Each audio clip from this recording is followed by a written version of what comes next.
雨熙小姐，你简直就是一个奇迹！你现在一定有很多话想说吧？我……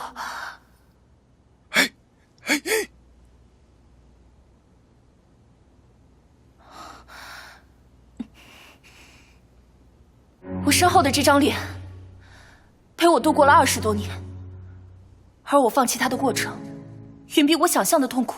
这女人在胡说什么？你们没让她背台词吗？快把话题圆回来！韩小姐，我们……是的，我也痛恨过过去的自己。不但你们认为他不堪入目，连我自己也觉得他面目可憎，不愿直视和接纳他。但是，原来不是这样的，是那些唾弃我、咒骂我、侮辱我的人，让我不得不接纳这样的结果。我不想再继续受伤，所以选择了整容。但我并不想劝大家去做手术，或者怂恿大家对美趋之若鹜。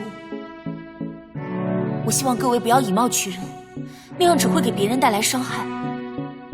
所以，我们应该指责的不是那些选择整容的人，而是那些带有偏见、逼迫别人走上整容之路的人。我就是各位亲手整出来的。这好有啊，这妞！是我说合适啊。节目效果啦。太人设了，院长怎么还不上？以貌取人的偏见，就像是一刀又一刀的手术，将我变成了现在这样。我选择了整容，也是因为这个扭曲而病态的环境。我不想再忍受每天数不尽鄙夷的目光和区别的对待了。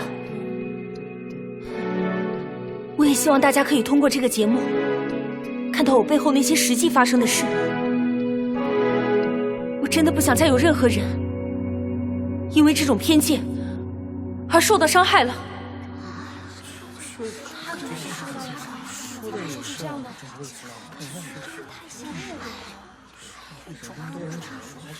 雨熙，想不到你比我期待的更像他。